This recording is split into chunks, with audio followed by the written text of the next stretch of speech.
Good evening, everybody, and welcome. It's really wonderful to have you with us. I'm Lonnie Reed, longtime Branford resident, one-time state representative here, and tonight it's my special pleasure to spend a really wonderful conversation with Roberta Gill Brooks. And is it okay to call you Bobby? Yes, Lonnie, of course it is. Yes, it is. Thank you so much. Thank you for this, and good evening to all of our audience members. Thank you so much for tuning in. This is a remarkable opportunity for me, and I'm really hoping that this can be an evening that helps us all begin to communicate and connect more deeply as friends and neighbors with regard to those hard to talk about realities that impact all of our lives, issues of race, issues of inequality, brutality, and justice. Those things are in the headlines pretty heavily right now, but they've been dividing us for quite a long time. So I think that with all that is happening these days, this is a good time to start a conversation, even if it's an uncomfortable one. And I have to thank you, Bobby, because, this is brave. And this is candid, and I think this is really, really helping our community. Our team includes Karen Jensen from the Blackstone Library. It also includes our friend and community advocate, Christine Pittman-Simpson, who's also a clinical social worker. Doug Sisson and Rob Baldo of Branford Community Television are here as well. And we invite you to participate. We invite you to, if there are questions that you're thinking of and you want Bobby to answer them, she will do that at the end of our presentation. But send your questions as they come up via the Zoom chat to Karen Jensen at the Blackstone Library. So, as they come up, make sure that you send those along. So let's get started.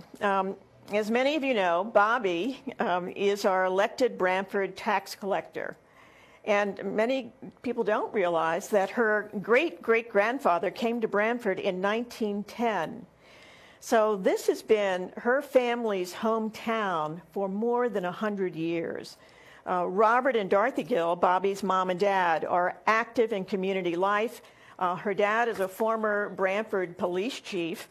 And Bobby became the first African-American woman to run for office in Branford when she campaigned for and won the job of tax collector. And when she ran for her second term, and it's amazing when you love your tax collector. I see people giving you hugs, so they love their tax collector. So when she ran for her second term, she was cross-endorsed by both political parties. So at a time when people around the country are either experiencing or opening their eyes to the racism and the injustice and the brutality that exists, issues central to the Black Lives Matter movement, we might assume that the respect and success that Bobby enjoys may have insulated her from all the pain. We would be wrong. Yes, Lonnie, you would be wrong. Unfortunately, you would be wrong. I don't think anyone goes looking for racism or expecting racism. It just kind of has a way of sneaking up on a person of color. Even in a town like Branford, where the soil, as I've mentioned many times, is not racist. But like I said in my speech, even a good garden, a garden of rich and fertile soil, has weeds. And there's no escaping it. It creeps up on you. And with the horrific death of George Floyd, captured on video for all the world to see, I believe that with his death and after the death of many other Black men and women and boys, racism has been brought right to the forefront of everyone's life, smack dab in their face, up close and personal, which is why I felt compelled when I was asked to make remarks at the Black Lives Matter rally. I felt like there was no way I could turn down that opportunity, not in such a time like this. And I have to say that was such a remarkable day. And there was a multiracial, peaceful turnout. of 800 to 1,000 people throughout the day.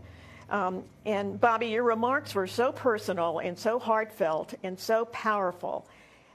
So let's view this short excerpt from your appearance and then come back to talk.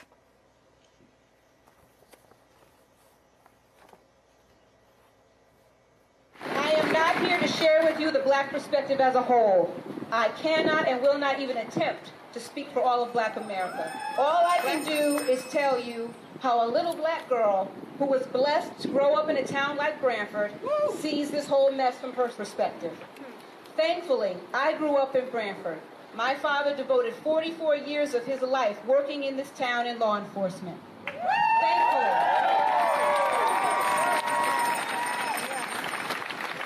I have no knowledge of any instances of police brutality here.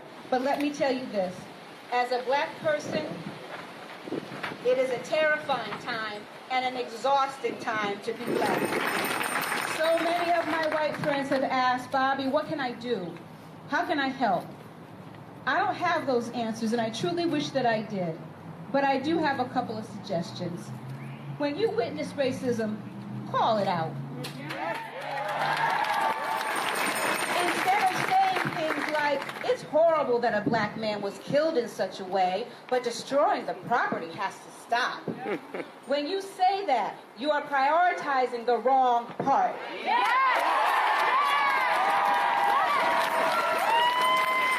How about saying instead, it's horrible that property is being destroyed, but the killing of black men has to stop. We need your help with the Black Lives Matter movement because black lives are in danger. This is not about black versus white or police versus civilian. This is about right versus wrong. That's it.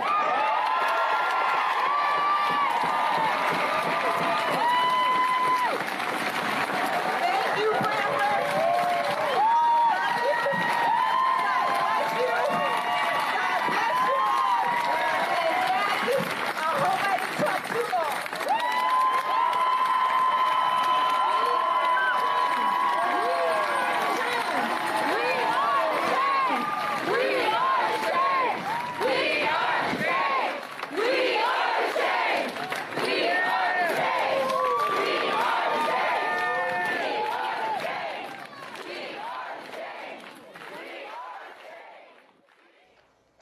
I tell you, every time I see you and your dad hugging like that, I almost lose it. I mean, that is such an amazing moment, and so much was happening in that hug.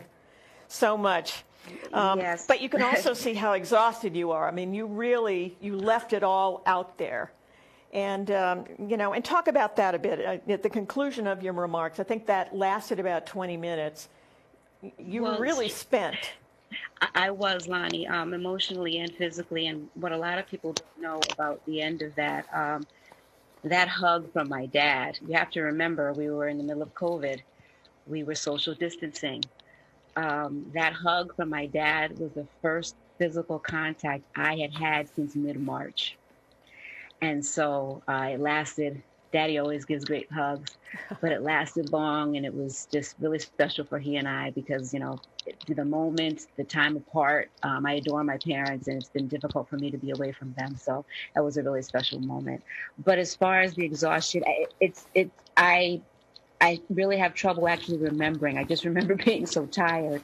But I think by the end of my remarks, I had purged all the pain, the disgust, the frustration, the anger, and the disappointment that had been bottling up in me during that time, and maybe with many other people as well. COVID-19 was bad enough, being disconnected from family and friends with the social distancing and, one by one hearing of the sickness or death of, people we know or friends of people we know. And then what we all witnessed with George Floyd's death, my emotional dam just broke. And I think everything I was feeling just spilled out of me. And thinking about these things and going deep can really wear a person out. And yet all around me, I wasn't the only one who was shell-shocked. After being exposed to something like that, while horrifying to many, it wasn't so foreign to Black people. We've been watching this and experiencing this for years. And but what this event did do was awaken many non-Black people to things they never even thought about, never even knew existed, and experiences that they can't even imagine. Um, but to me, talking about racism and uh, putting it out there for discussion is worth the risk of being uncomfortable. So all the calls and questions that I got from friends about what can I do, or how can I get better at this, how can I be better at understanding, kind of led to what we're doing this evening. And if I can help in some way to bring such a serious topic to the forefront and people want to talk about it, I'll do what I can. I don't have all the answers. I don't have the answers for all of Black America. I can only speak from my perspective, but we have to start somewhere. You know, when you talk about the death of George Floyd, I mean, we've seen Black men murdered before. And usually, and that was back on Memorial Day weekend. And we live in the world that has such a short attention span with a 24-hour news cycle. Yet the protest kept continuing and are continuing day after day all over the country. And what do you think about that? Well, I think we're at a time of real awakening. Samuel L. Jackson was interviewed on CNN, and he made a great observation. He said that with this event, it was almost as if the entire country's water collectively broke. And what happens after that is right now we're all in labor. And labor is long, labor is hard, labor is painful, labor is frightening.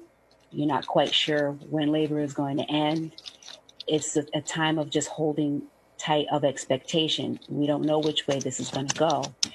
But the bigger question is, what are we going to give birth to? Are we going to give birth to a better understanding among people? Or are we going to regress back to the hate and the misunderstanding and the division that we've already traveled so far to overcome? What are we going to give birth to? So my hope is that many eyes have been opened, and not just those of African Americans. This particular death hit the heart and soul of everyone, because it was, for all intents and purposes, a public execution. And no one can deny what they saw, and no one can look away.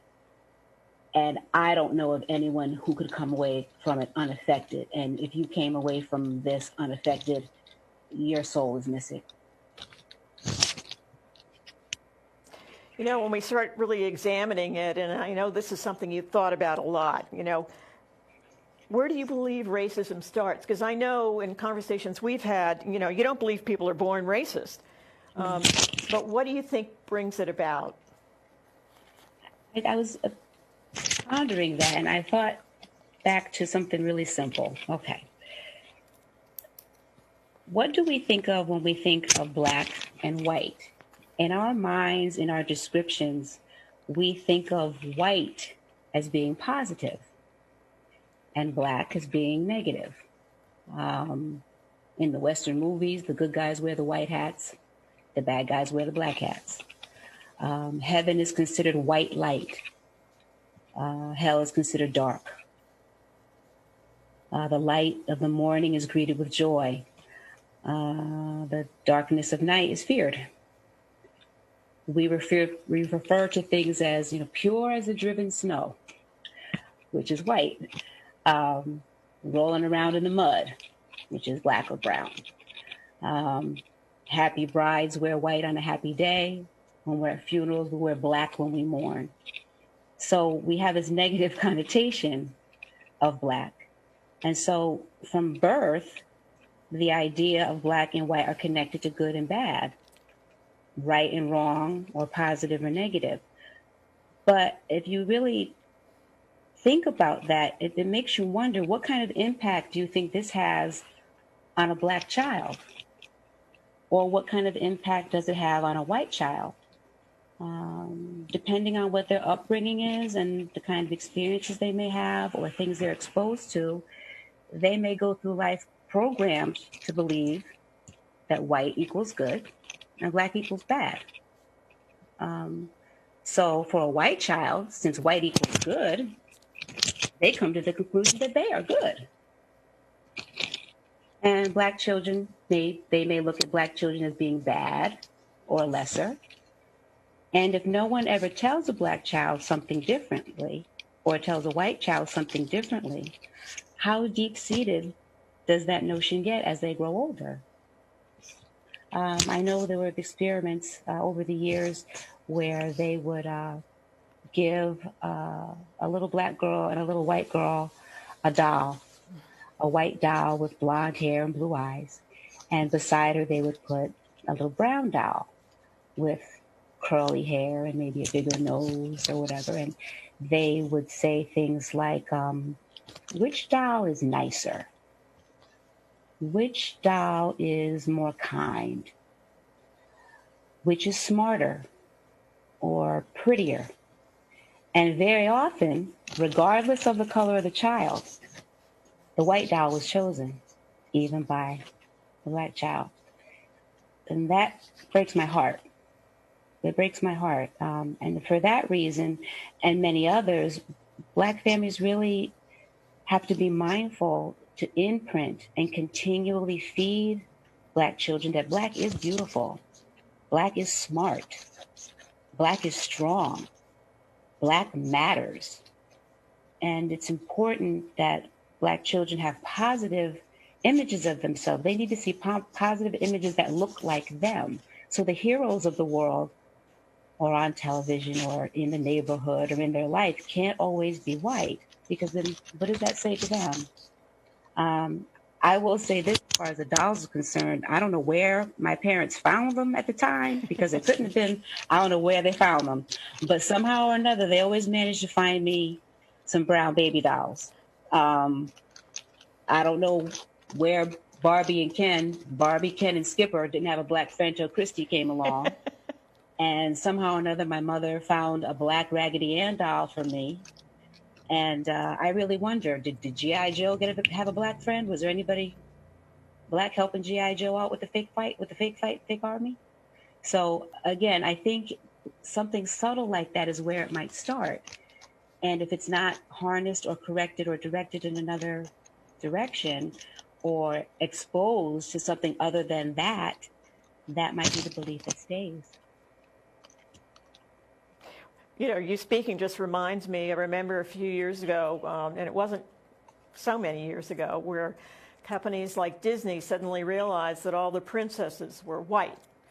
Mm-hmm. and to live in the castle, and you know, and sort of try to expand the diversity and the personalities, you know, to bring mm-hmm. different, not only features, but different perspectives, different spirits to right. characters, is because it was totally lacking. It wasn't yes. there at all. So, yes.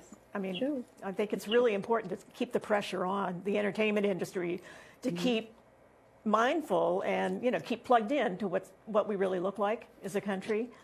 You know, and speaking of that, because I think, you know, a lot of us feel that we sort of, it's us and them. So it's like those white people are racist, not me. And I'm wondering if you've had any observations along the way of things, of people who don't just assume that they don't have one racist idea or thought, but they might have said something, or there might be some behavior. Have you made observations like that? Well, you know, there's a difference between your overt, you know, racism. You know, you don't have to go around using the N-word to necessarily be racist.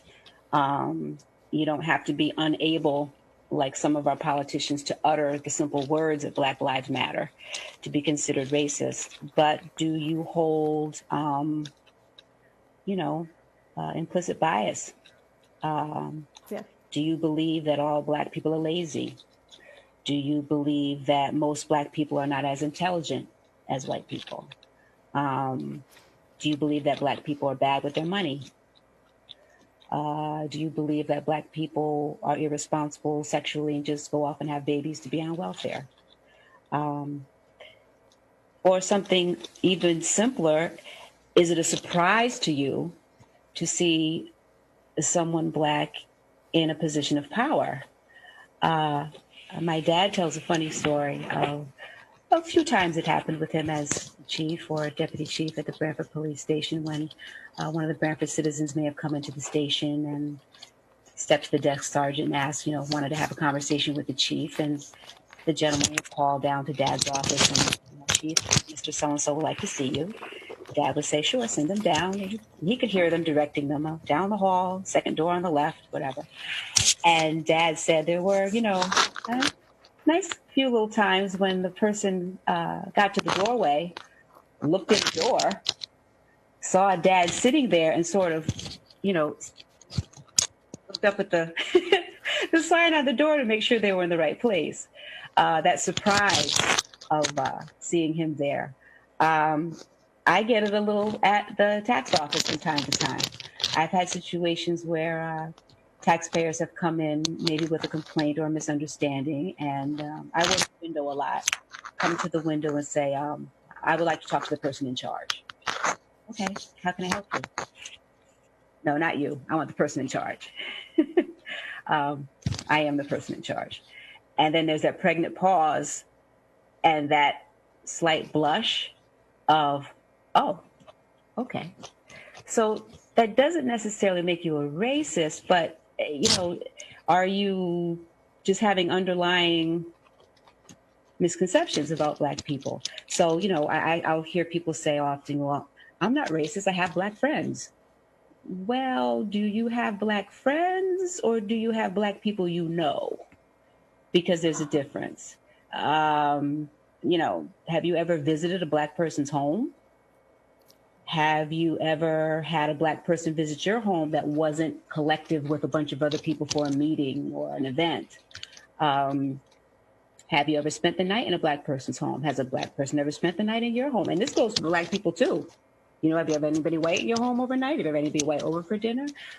Growing up here in Branford, my brother and I were exposed to it all because, our family is Black, but we lived in a white community. So I did spend the night a few times at a friend's house and did a time or two have a friend stay at mine, but that's not necessarily every Black person's experience. And that's not necessarily every white person's experience.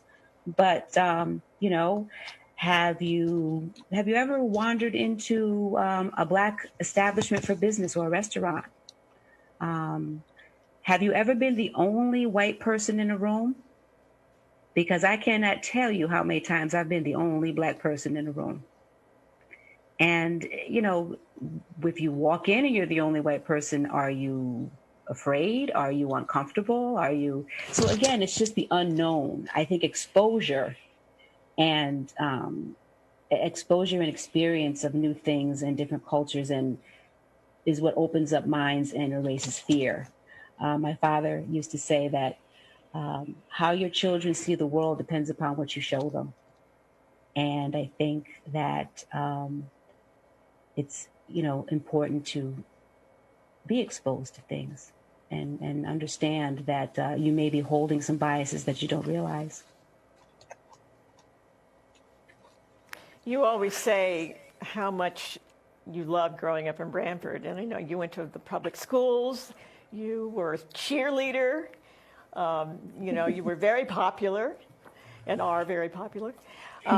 And so sometimes, I think when you talk about it, it was such a wonderful childhood, and of course I adore your parents, so that's everybody adores your parents.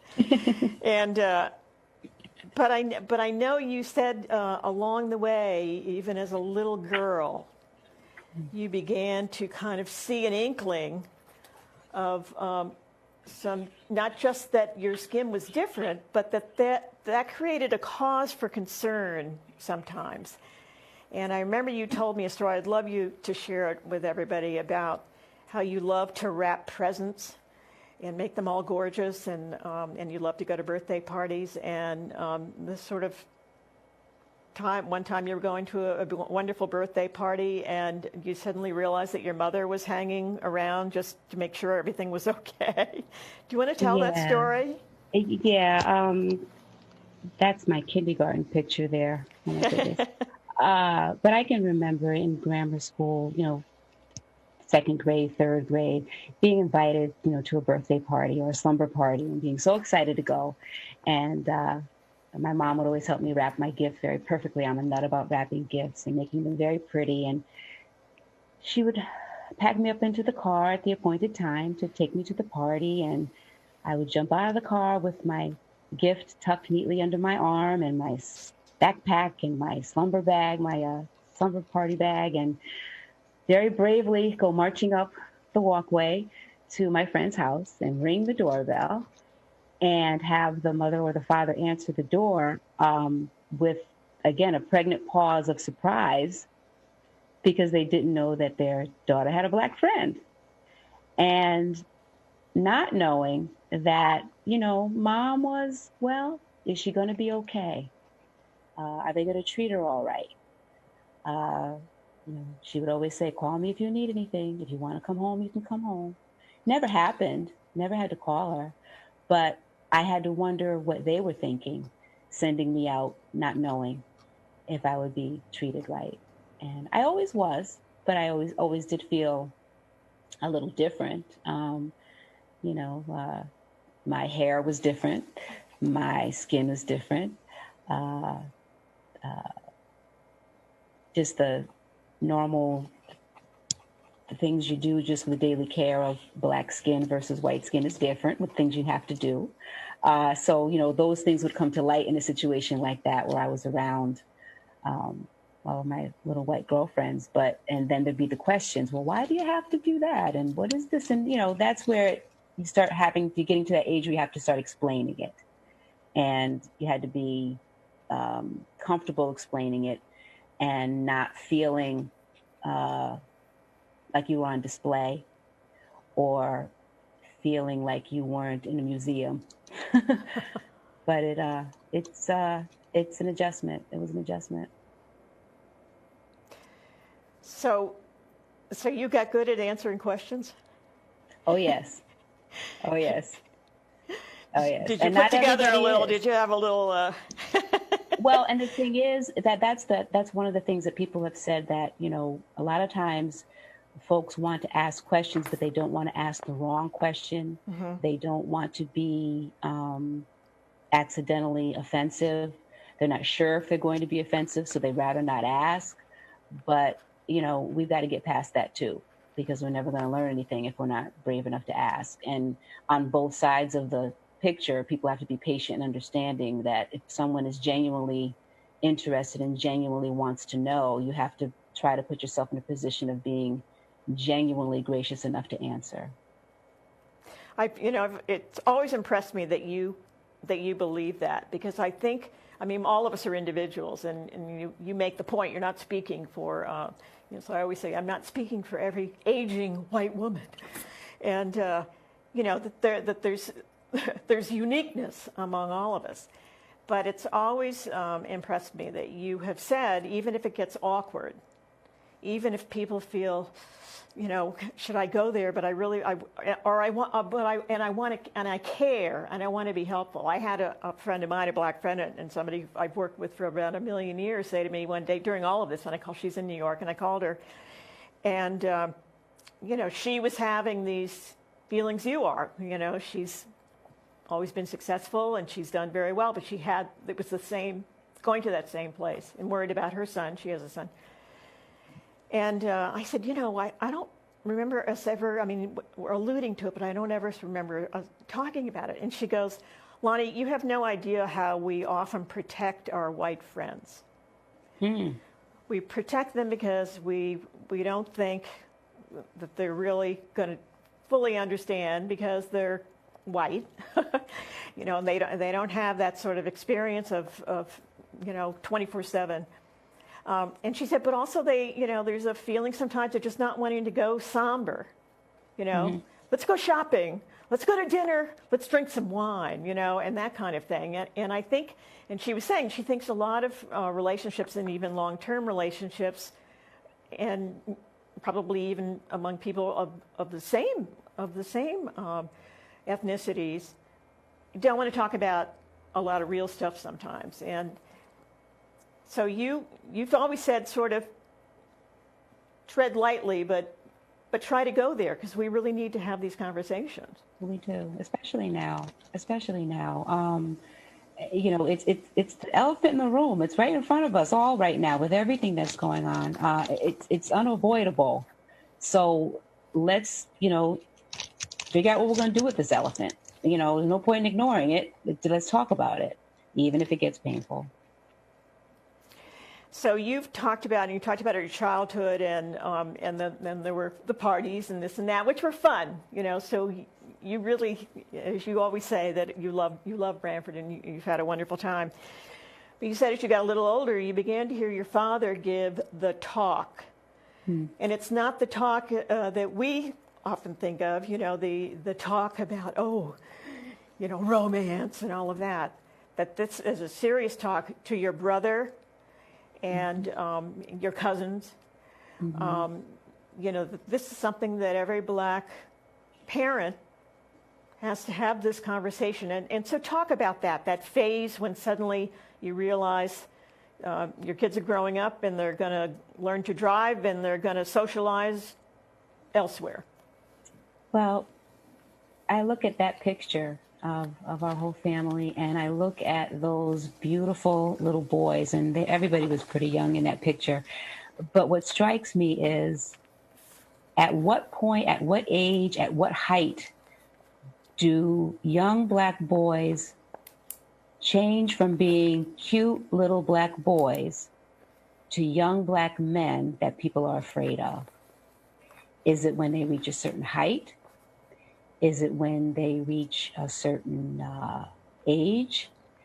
Is it when they, their voice changes? What is it? Because we still see them and revere them as the little boys we love. They're just growing up.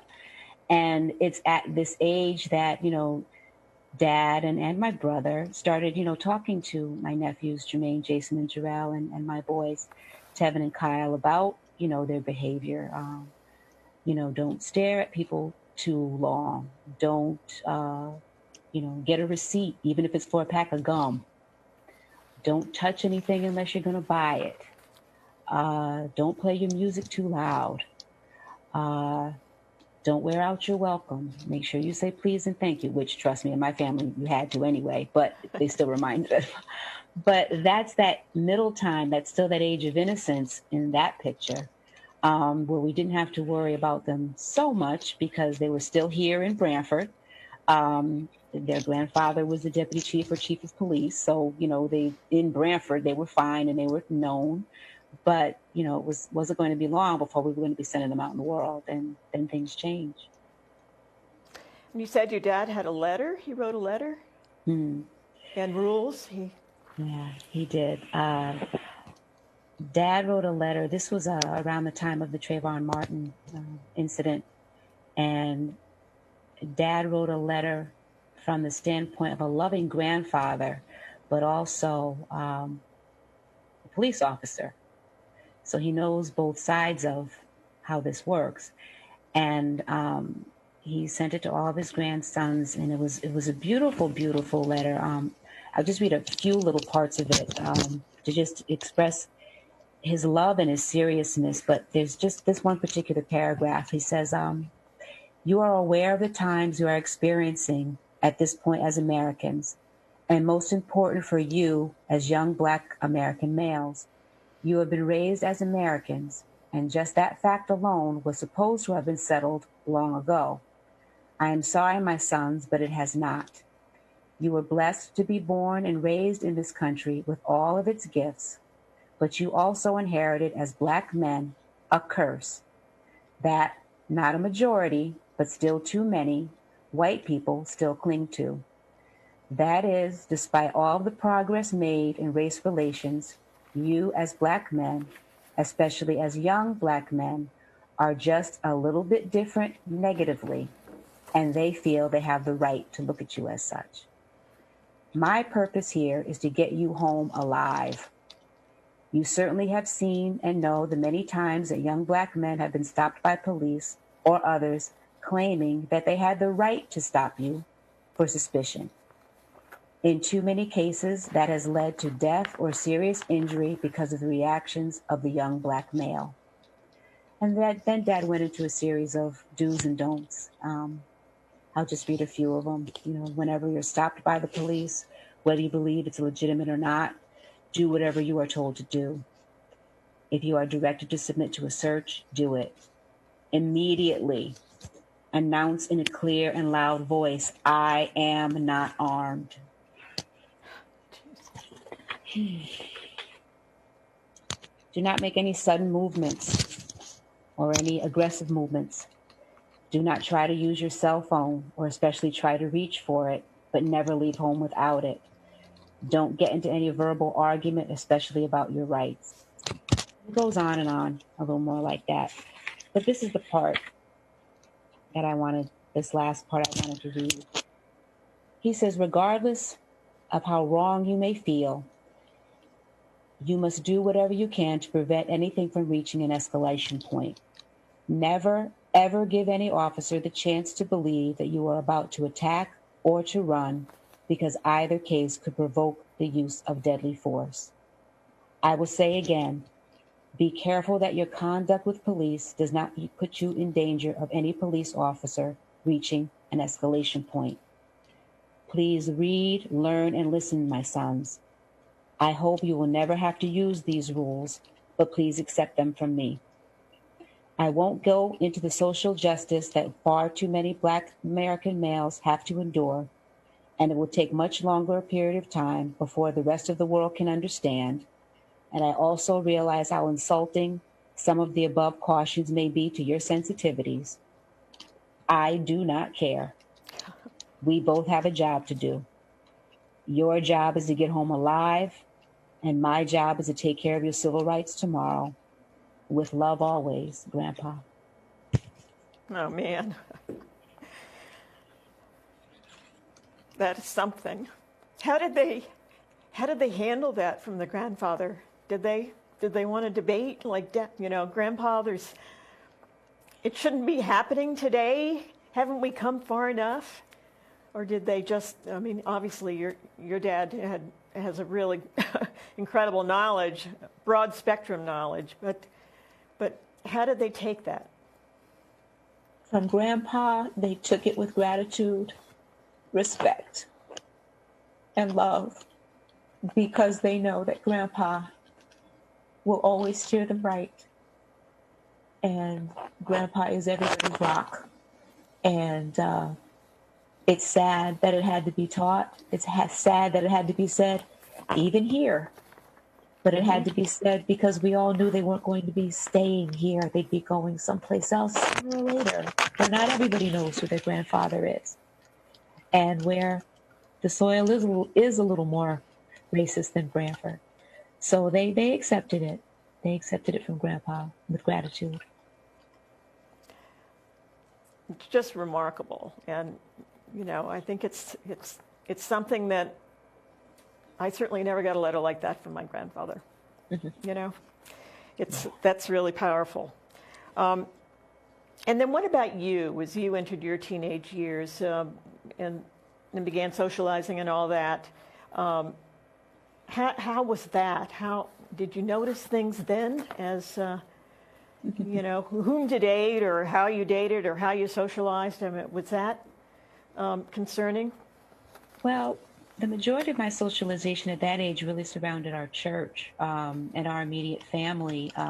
Those were people I grew up with. Those were people we hung out with. So as far as outside of that, I was pretty much a loner in high school. I kind of liked to be to myself. I think the guys had a better social life. The Black guys had a better social life in Branford than the girls did.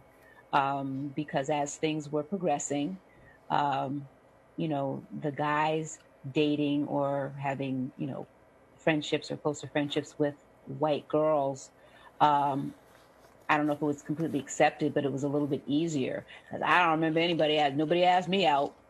So I don't know whether, and I still wonder about that. I laugh about that now because I don't know whether there weren't any white guys my age that were interested in me, or if they just weren't coming anywhere near me because of my father.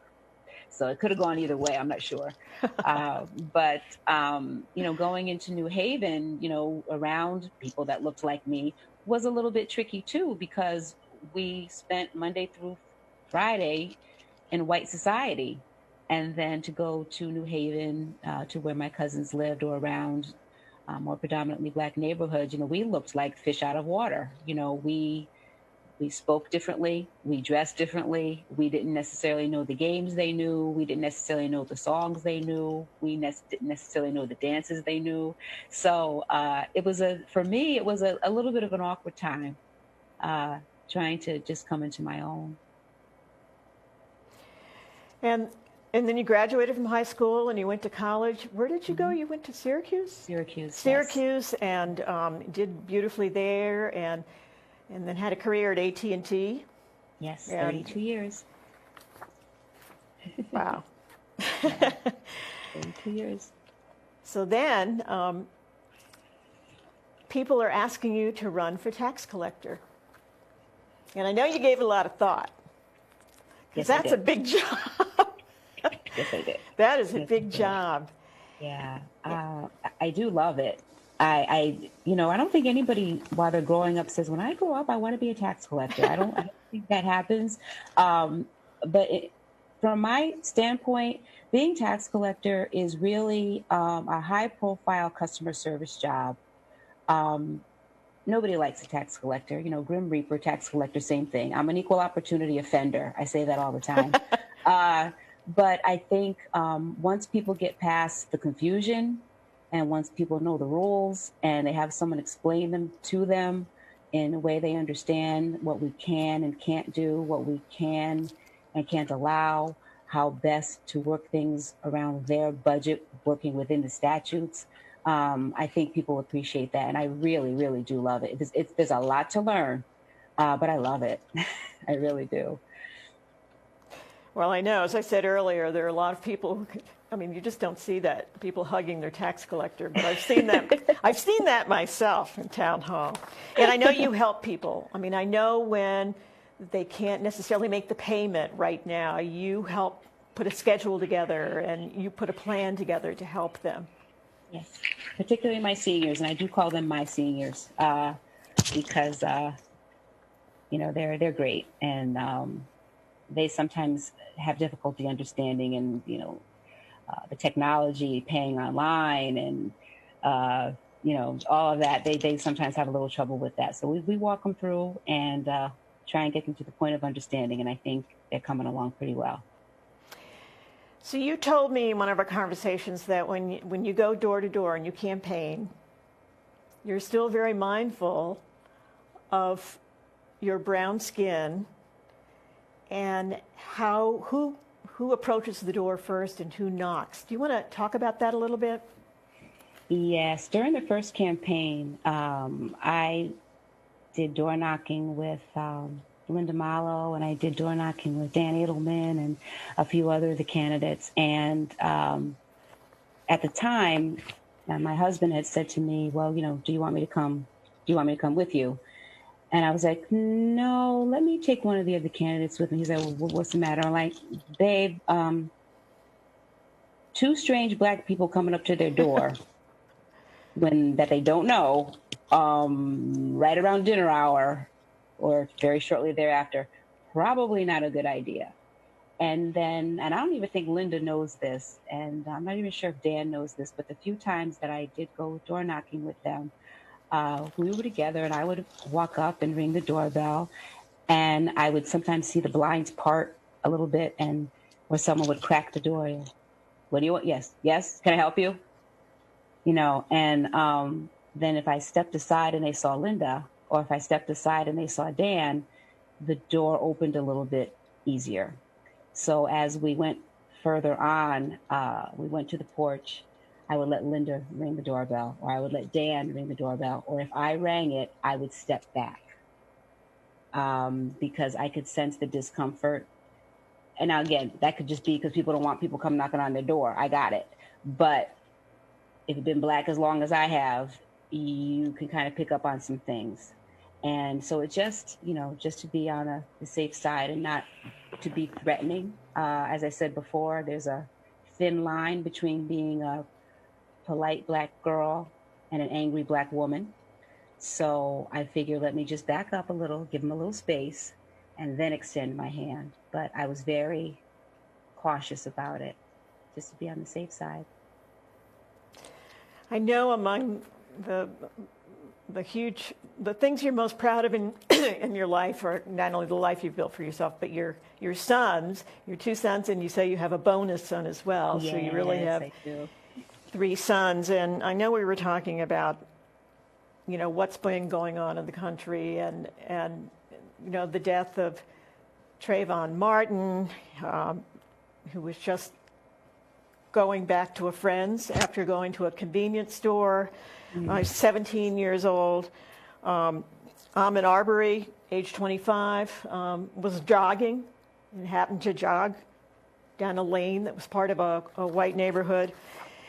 And I know you say to me that as this stuff builds and as the culture seems angrier, you think about your sons all the time and worry about them and your nephews. And you want to talk a little bit about that? I mean,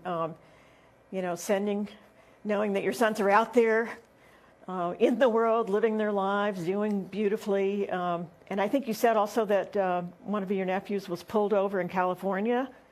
Yes, my oldest nephew, Jermaine, was actually pulled over, mistaken identity, down on the pavement, face down, guns drawn, which was the catalyst for Dad writing the letter.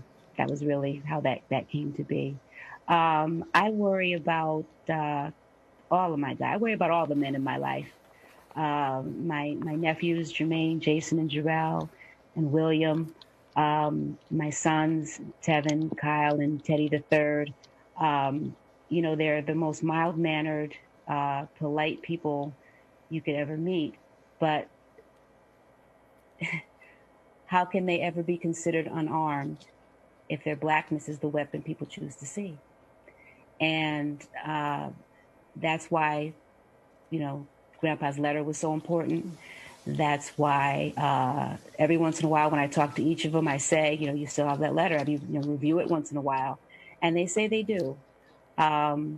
We just send them out there with all of our prayers and send them out there with all of our, hoping that they've absorbed all the lessons that we wanted them to be careful, to be mindful. That's all we can do, to be comfortable enough to send them out there. It's not easy. It's not easy. And I think even in terms of my Kyle will be 25 in January.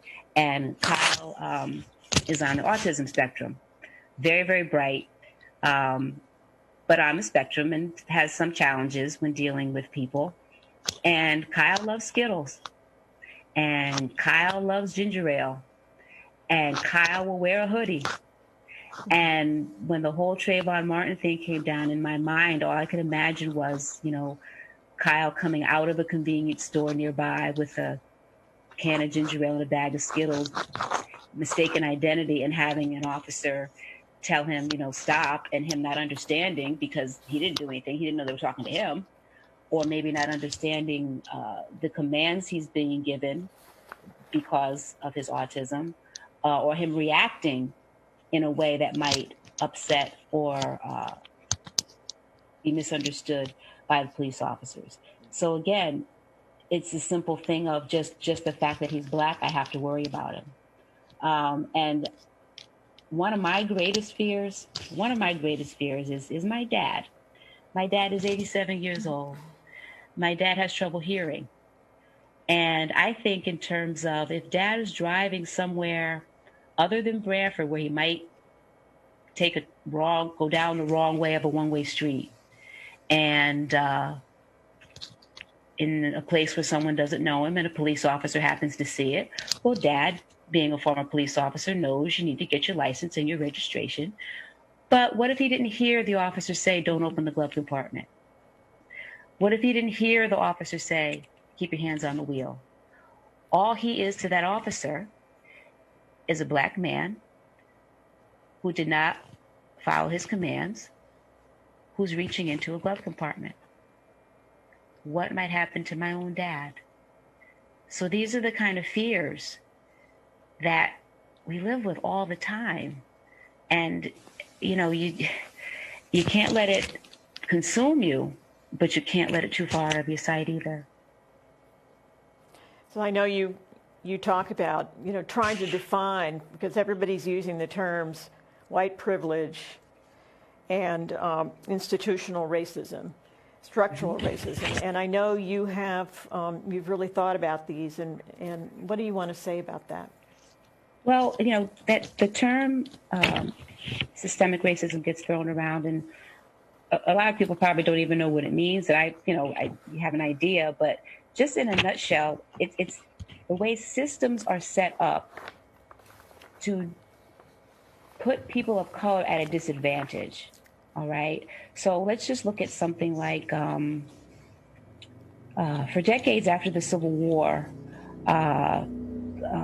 government agencies started drawing maps and outlining certain areas that weren't necessarily considered good for investment. And those areas were usually where black families were concentrated. So if there was no investment into those areas, they weren't worth a lot. Okay. Well, the key to generational success or generational prosperity is property ownership and education. So someone who has access to all that can pass it down from generation to generation to generation. But if black people can't have access to it, they can't pass it down anywhere. Okay, so you're talking about property ownership, which is restricted. And then at the time, education was difficult because schools were segregated. So if you're not getting the property ownership and you're not getting the education, how are you supposed to move up to the line of generational wealth? Which then brings us to the situation where banks, being more willing to loan money to lower income white families than middle or maybe even higher income black families. So it's a system that just is ongoing. And I'm not sure what year this was, but it was, I'm not sure of the exact time, but it can't be much different than this. For every $100 of wealth that a white family possesses, a black family has $5.04. So it's systemic. It's systemic in terms of family wealth, incarceration rates, political representation, education, so many things.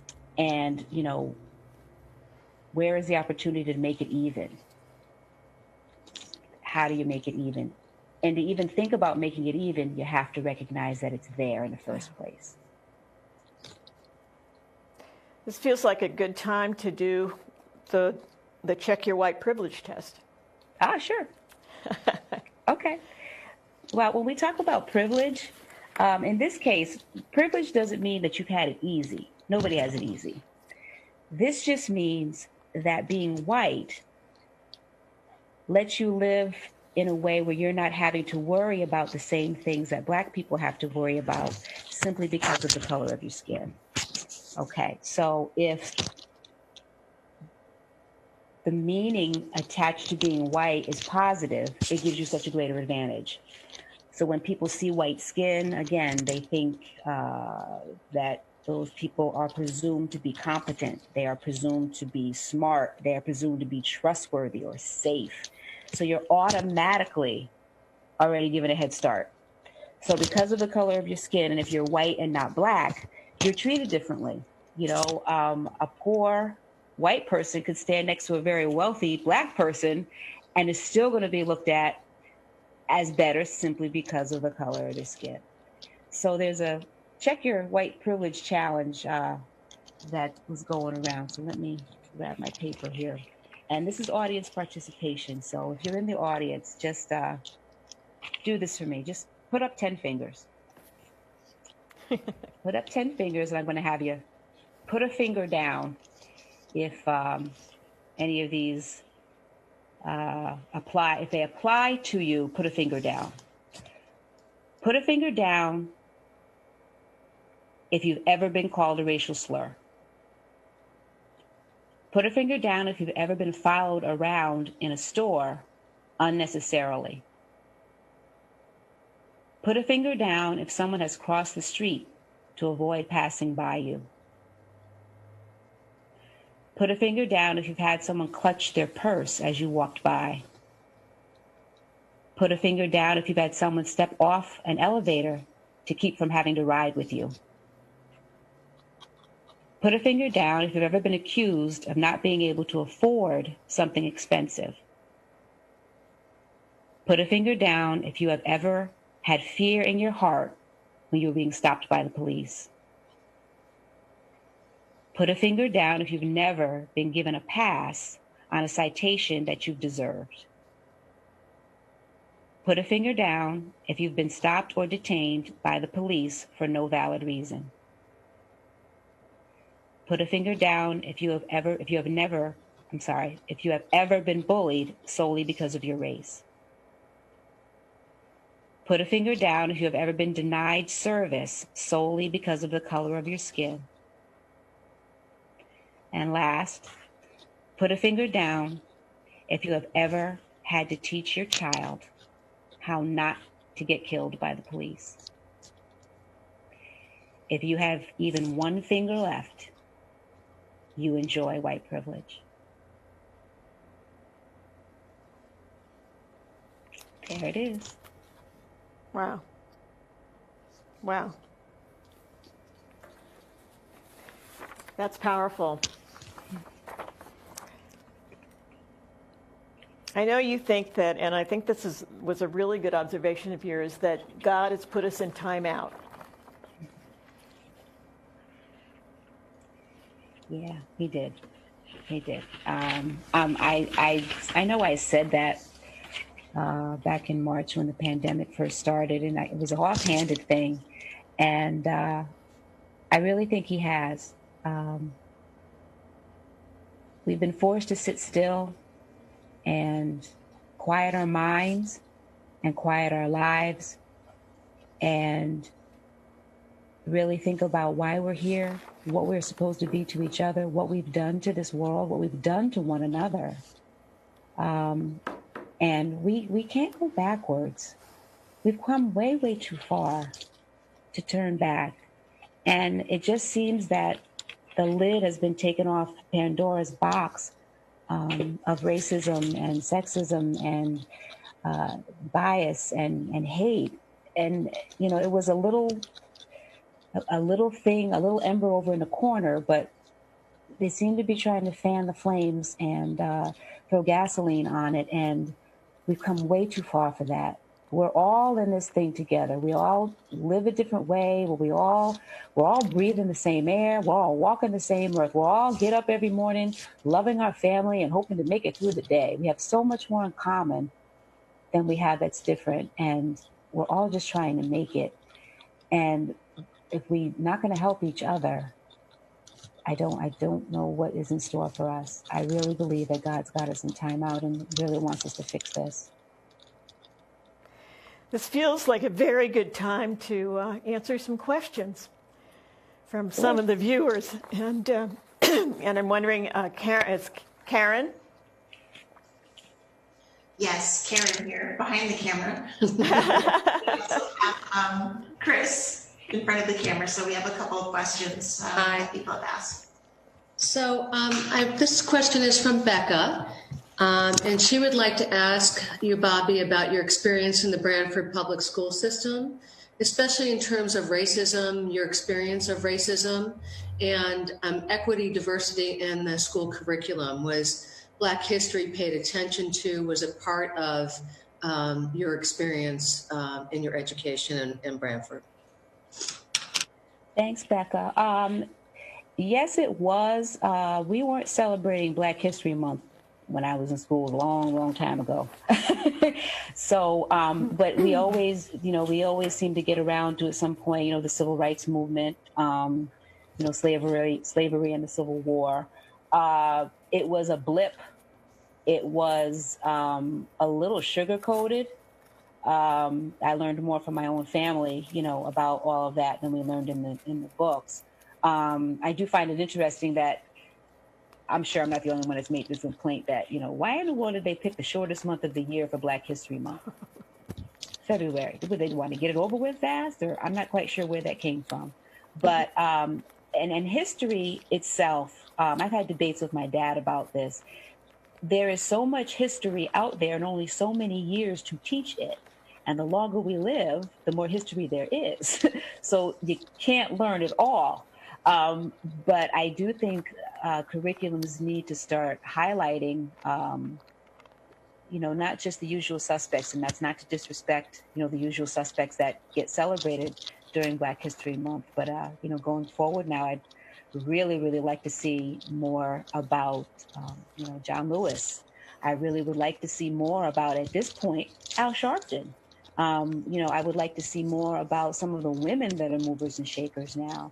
So they touched on it, but, it wasn't really in depth. And I'm looking forward to seeing what may happen going forward. And my kids are out of school now, so I'll have to look to see what my nieces and nephews actually study. Mm-hmm. I have a kind of a follow-up question about that too, Bobby, that when you would open books growing up in school, were there pictures of Black girls, Black boys, or was it mostly white? I mean, what was your experience around picture books, things like that, or when teachers would put up things, what would they put up about, people, what were the color of their skin, things like that? Okay. I did not see anybody that looked like me except for Martin Luther King. That's the only person I saw. In the books, that tiny chapter of, Harriet Tubman or Rosa Parks, but it wasn't, you didn't see, in the picture books, absolutely not. My mom was great about finding me books with children in that looked like me. And I started doing that with my godchildren. I try to always find books with little Black boys and little Black girls that look like them. No, that wasn't there. It wasn't there. And again, it wasn't so much that we could look at it and say, wow, where am I? Because it wasn't there at all. If I looked to the left of me, there were little white kids. I looked to the right of me, there were little white kids. So it wasn't so unusual. But as you get a little bit older and you see it someplace else is when it becomes like, well, wow, why don't we have more? And why aren't there more pictures of Black kids? I'm sure it's different now. I would love to see do they even have textbooks anymore? They do everything online. I would really wonder what a regular textbook looks like now. Is it more inclusive with all different races? Mm-hmm. So this question is from Chris. He asks, or she asks, I'm sorry, I don't know the gender of the person. He wants to know, we would welcome suggestions for how to talk to white people about systemic racism, how to raise the topic, how to address it, especially if people are not open to the conversation. Well, one thing I have learned is that you can't plant a seed in soil that's not going to accept it.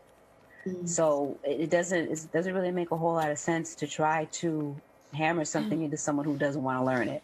So find an open mind, and then there's a lot of it's a catchphrase now.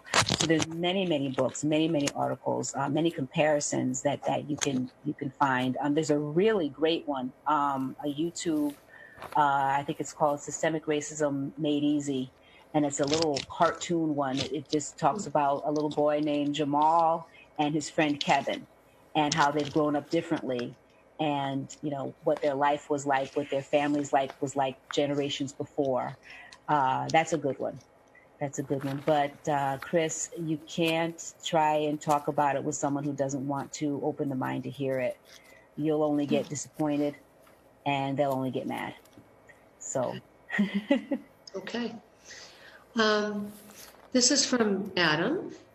First, he wants to thank you for sharing your insights and anecdotes. And we all appreciate that as well.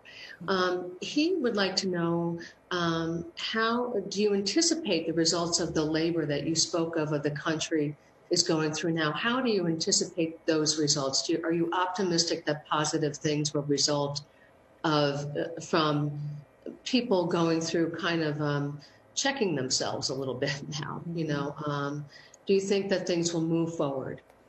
I have to be. I have to be. I have to be optimistic. John Lewis just left us. John Lewis was the last remaining speaker left from the March on Washington. I have to be optimistic. This is either going to make us or it's going to break us. We're either going to burn ourselves down to the ground or this is the turning point. Mm-hmm. I'm not that it will happen overnight, but I'm hopeful of the generation behind us because they are strong, they are vocal, they are open-minded, they are accepting, they are really, really brilliant. And we have to remember that they are. And they are the young ones that are going to be up and coming. And we have to listen to them a little more.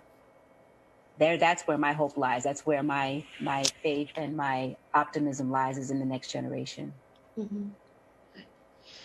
I have a question for you, Bobby. You talked a little while ago about white privilege, and especially when you talked about the privilege that maybe I have, for example, going into a store. I don't have to save a receipt for a stick of gum because I'm not really worried that somebody might accuse me of stealing it. That was your kind of intonation.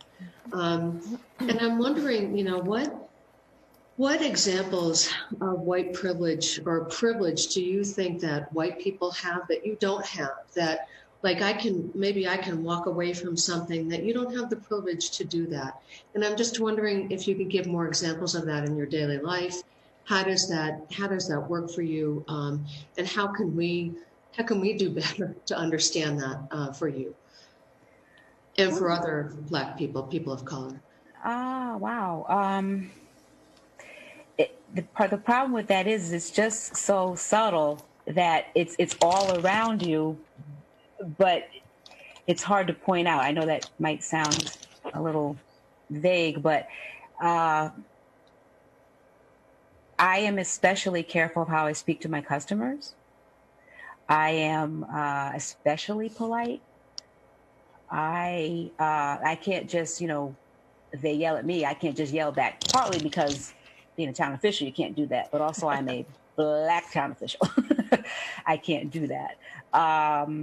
I'm very careful to,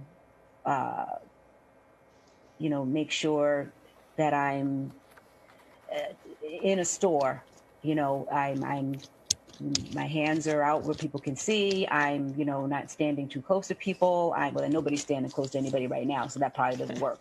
But I'm just cautious and mindful of my how I'm speaking to people, how I'm carrying myself. I can't afford to be sloppy. I can't afford to be miffed. I can't afford to be rude. Mm-hmm. I can't afford to be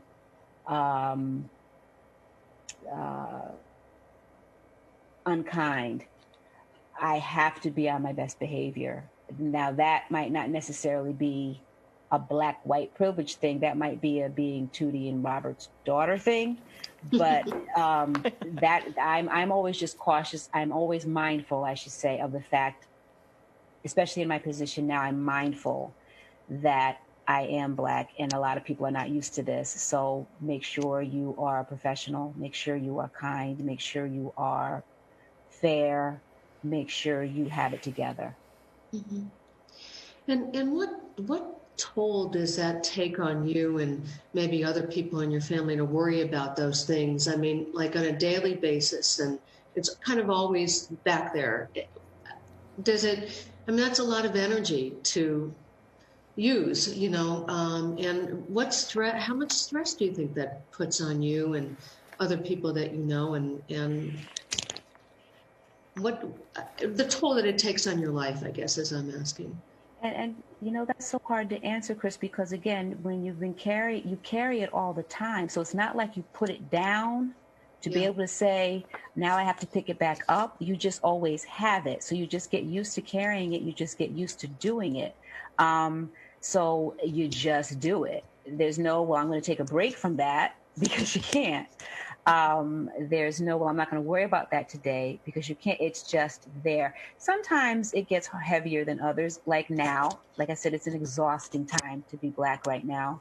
You're thinking we've made such progress and things are, regressing. It is stressful, but it's just what you have to do. You can't lay down and say, I'm not going to deal with it today. You just have to keep pushing. As my brother would say, you just have to keep pushing that rock. Have to keep pushing the rock. We have a question from Celia, who asks, how do you see Branford changing? How do we shepherd our town thoughtfully into a better future? I see Branford changing. There are probably more Black people living here now than there ever were when I was growing up here, and which is nice to see. Any other time we all grew up knowing everybody. My father's contemporaries and my mom's contemporaries. We were all friends in and out of each other's homes, and everybody knew everybody. But I'm grateful to see some people that I do not know. That feels pretty good.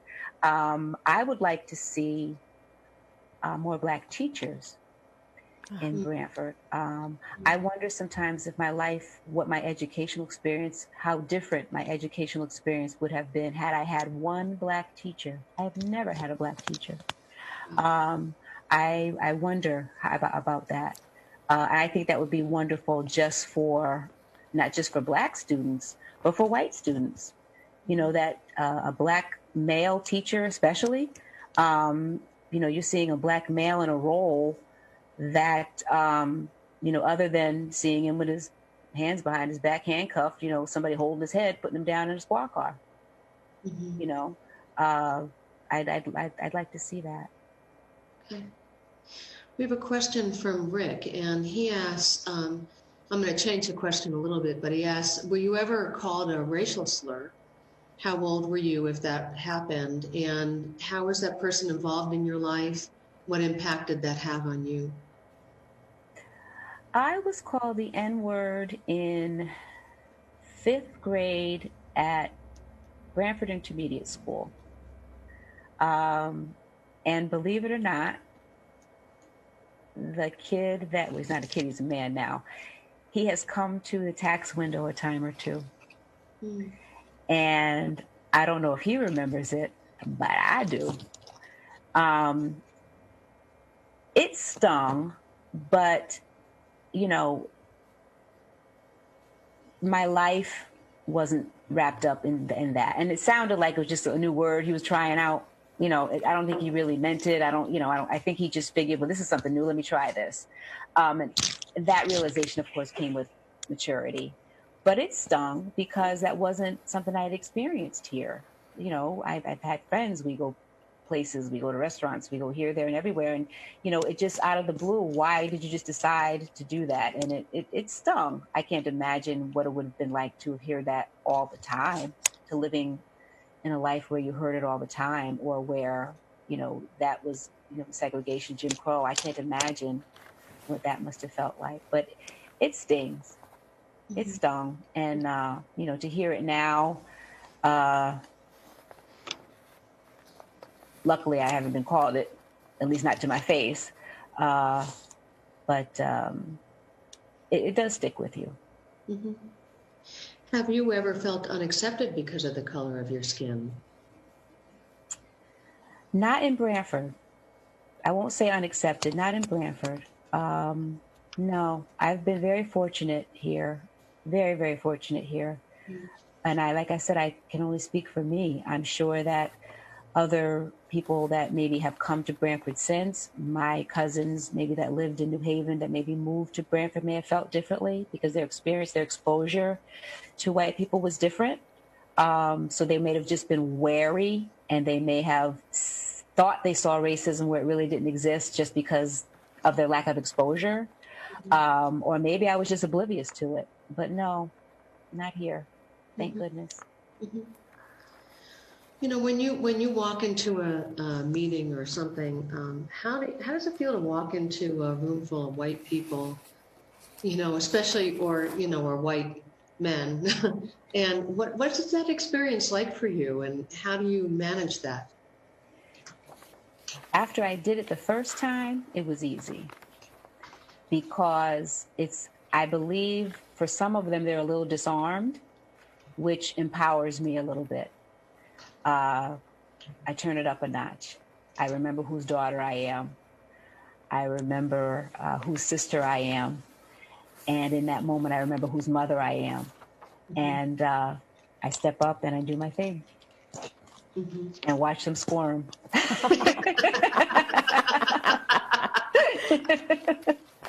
Do it, Bobby. What assumptions do you think are made about you simply because you're Black that aren't true? Assumptions? I'm not sure. That might be a question to ask somebody else that doesn't know me, to look at me and make an assumption. I'm really not certain. Mm-hmm. That's a tough one. Mm-hmm. Mm-hmm. Okay. When you were growing up, were there any other Black kids in school with you? Well, yeah, we were all related, pretty much. Like I said, of the whole crew. Like I said, my dad's contemporaries, my mom's contemporaries, cousins, distant cousins, neighbors, Oak Street and Evergreen Place. Yeah, that was our tribe. That was our crew, that we did everything together. And that was a comfort zone for all of us. I do remember it being so funny. And I can see my god sister, Angela, out there. Going to Branford High School, I remember someone asked one time, why are all the Black kids sitting at the same table at lunch? Mm-hmm. And I said, all the white kids are sitting at the same table at lunch too. You can just tell that we are. But no, it was great. It was enough of us in each grade where we had somebody to look up to and somebody to pull up behind us, and we really enjoyed ourselves. It was a great little community, and I miss it. I really miss it. Mm-hmm. Okay.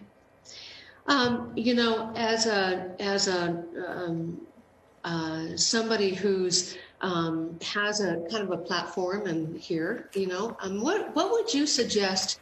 How would you suggest that people talk with you about, questions that they might have about race and about how to understand your experience or another Black person's experience and how to incorporate that in their life and understanding? Exposure. Mm-hmm. Exposure. Mm-hmm. I think what leaves people afraid or wary is not knowing. Go visit a Black restaurant. Go visit a Black church. Call me. I'm willing to talk. If you're talking about approaching me, I'm easy like that. I don't have a problem talking about it. I'm not easily offended. Because if someone is sincerely coming and asking because they want to know, I'm happy to share with them. And even if they're coming at me nasty, I'll still share with them. I might share it differently, but knowledge is power. And I think we just have to get past the fear or the embarrassment or it's late in the game for that. It's too late in the game for that. And too much is at stake. We got to let some of that go so we can, get this thing fixed, get this world right, get this craziness out of the way. Because it's just holding us down. It's just keeping us back, and it's unnecessary. And, like I said, we all do the same thing every day. We get up, eat, breathe, and hope to see another day. Love our husbands, love our wives, love our children, love our families, work hard. We're all doing the same thing. Yeah. I'm sorry to interrupt this because I'm loving every moment of it, but we're coming on to about 90 minutes, and I know, so we probably should close it out. But I know, Bobby, you had some things you wanted to say in closing. I do. Let me just find it. That's a good question. Okay. Yeah. Thank you. One, I just want to thank you, Lonnie, and Chris, and Karen.